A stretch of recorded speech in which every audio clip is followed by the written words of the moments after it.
Continuamos en esta segunda parte, el sentido de la historia como un juego de amor, entre otras historias.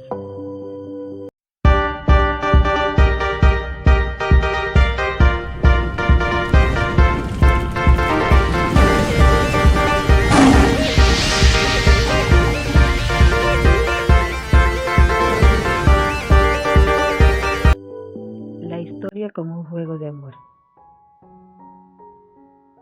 Una segunda expresión dice así: el sentido de la vida, el sentido de la historia del mundo, el sentido de la historia de salvación.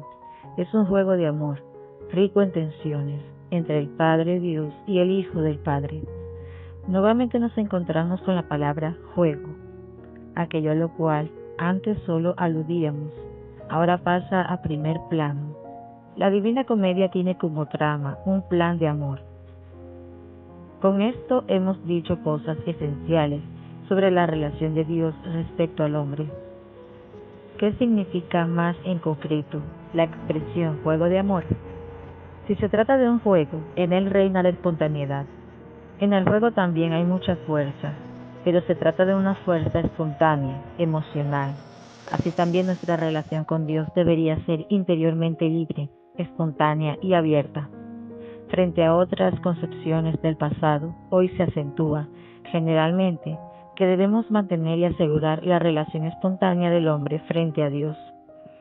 La persona no debe ser en todas las cosas solo un voluntarista. Debe dejar un campo libre a la espontaneidad en su vida, y también en su vida de cristiano. Por cierto, como en muchas otras cosas, también esto se extrapola. Se supone una madurez que no existe y que, en el fondo, tampoco es pensable. En relación a esto, con gusto se emplean las palabras de San Agustín: ama y haz lo que quieras. Al decir esto, se supone algo que no existe. ¿Quién de nosotros ama siempre y de tal modo que pueda decir: a mí me impulsa el amor, lo único que me mueve es el amor? Este estado lo vamos a conocer cuando estemos en la eternidad, pero no aquí en la tierra. No existe un agere a natura y un agere propósito, un actuar espontáneo que nace de la propia naturaleza y un actuar siguiendo un propósito voluntario. En el pasado se cultivó al máximo. En todo caso, mantenemos firme lo siguiente: nuestra vida debe ser un juego de amor, un juego del Hijo del Padre con el Padre Dios, que también despierta en nosotros todo lo emocional, pero no somos de aquellos que afirman que no debe existir absolutamente nada voluntario, sino que todo debe ser espontáneo. Por otra parte, no desconocemos que este juego implica siempre algo de riesgo, de decisión y compromiso. En el caso del juego del amor con Dios, implica verdaderamente una decisión importante, una decisión que abarca nada menos que toda nuestra eternidad. La historia como un juego de escondidas y encuentros. Debemos agregar que este juego es peculiar, juego a las escondidas, un jugar a buscarse y a encontrarse. Si observamos cómo un auténtico padre o una auténtica madre tratan a su hijo en la vida cotidiana, nos daremos cuenta cuán a menudo ellos juegan a las escondidas. ¿Qué pretende la madre con ello? El niño debe buscarla y llegar a añorarla en su interior, y cuando se vuelven a encontrar, qué inmenso gozo experimentan ambos. O esa otra escena: el papá toma al niño en sus manos y lo lanza al aire. ¿Cómo reacciona el niño? Si fuera otra persona la que hiciese esto con él, presa del miedo, rompería a llorar. Pero como se trata de su padre, se queda tranquilo y no siente miedo, pues sabe que manos firmes, bondadosas del Padre lo acogerán nuevamente. Apliquemos esto al mundo sobrenatural. Si observamos la praxis del Eterno Padre Dios, tal como se nos da a conocer en las Sagradas Escrituras, ¿cómo procede Él con su Hijo primogénito? ¿No juega también con Él a las escondidas? Se escondió de Él en el huerto de los olivos y también en la cruz. El primogénito, sin embargo, responde buscando en todo momento al Padre, permaneciendo constantemente vuelto hacia Él. Consideremos también el comportamiento del mismo Hijo de Dios. En su vida también podemos constatar una y otra vez el juego a las escondidas. Se esconde en el seno de su madre, en su naturaleza humana. Se esconde, casi podríamos decirlo así, si pensamos en el dolor del Señor en la cruz, bajo la apariencia de un mísero gusano. El Salmo había dicho de él que era un gusano y no un hombre. Salmo capítulo 21, versículo 7. Se esconde también bajo la forma del pan.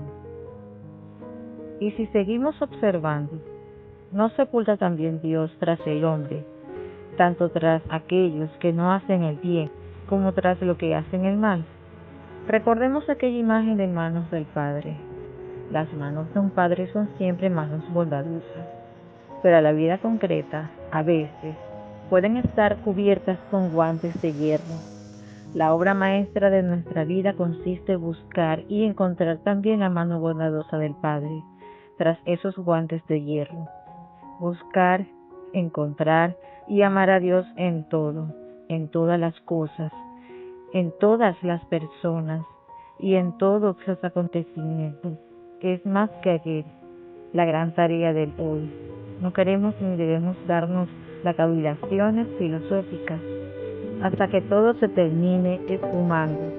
No solo hay que pensar y teorizar sobre Dios, sino que debemos tratar de establecer una relación personal y viva con Él, buscarlo, encontrarlo y amarlo, también a través de los guantes de hierro, descubriendo en ellos la mano bondadosa del Padre. La historia, un juego exigente. Mencionemos en este contexto aún otra expresión.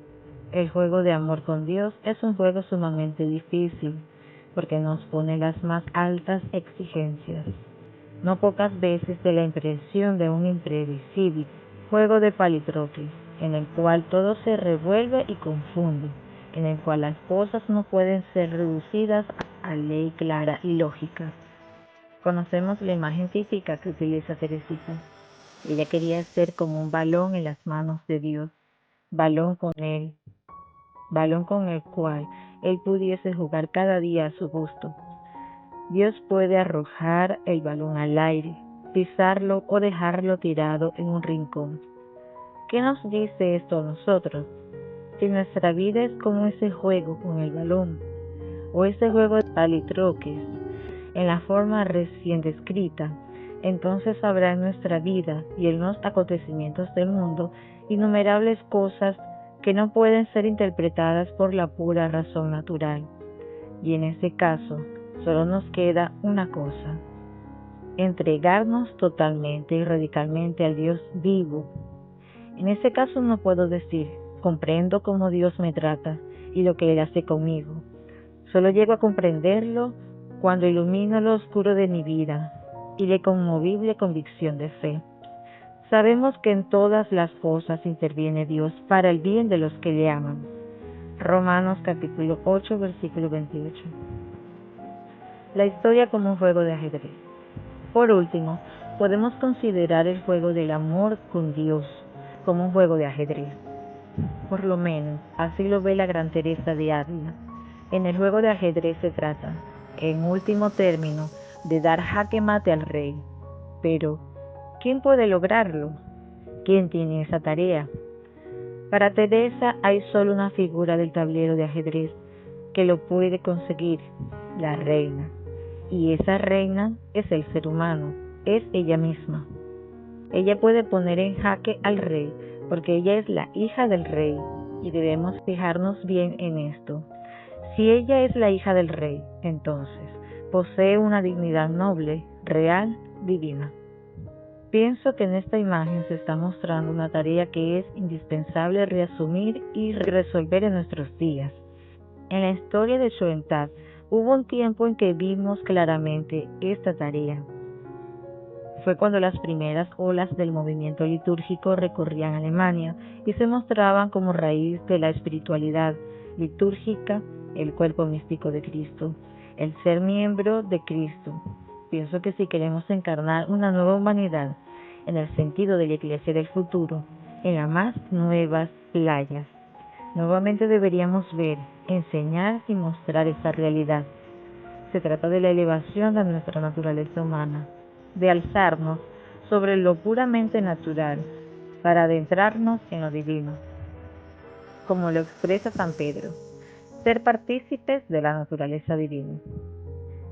Segunda de Pedro, capítulo 1, versículo 4. Hoy existen muchas cosas que consideramos importantes. Por ejemplo, nuestra libertad humana. Pero, ¿son estas cosas las verdaderamente más importantes? Hoy está en juego lo último, la pregunta por Dios. La pregunta, ¿es Dios una realidad? ¿Hay un Dios vivo? ¿Es el orden sobrenatural un orden real? ¿O es todo esto pura imaginación? Es hora ya que cambiemos nuestro modo de pensar, que cambiemos de orientación y volvamos a aspirar a ideales. Nuestra vida no puede hundirse en la animalidad. Nuevamente tenemos que tomar conciencia de nuestra nobleza divina. Solo la reina o el hijo del rey puede dar jaque mate al rey, pero no cuando estos se ponen al lado del rey, menos aún cuando se alzan por sobre el rey, sino cuando se sitúa frente a su padre rey en la humilde conciencia de su contingencia. Hemos llegado al final de este tema que nos compartió el padre José Kennedy, el sentido de la historia.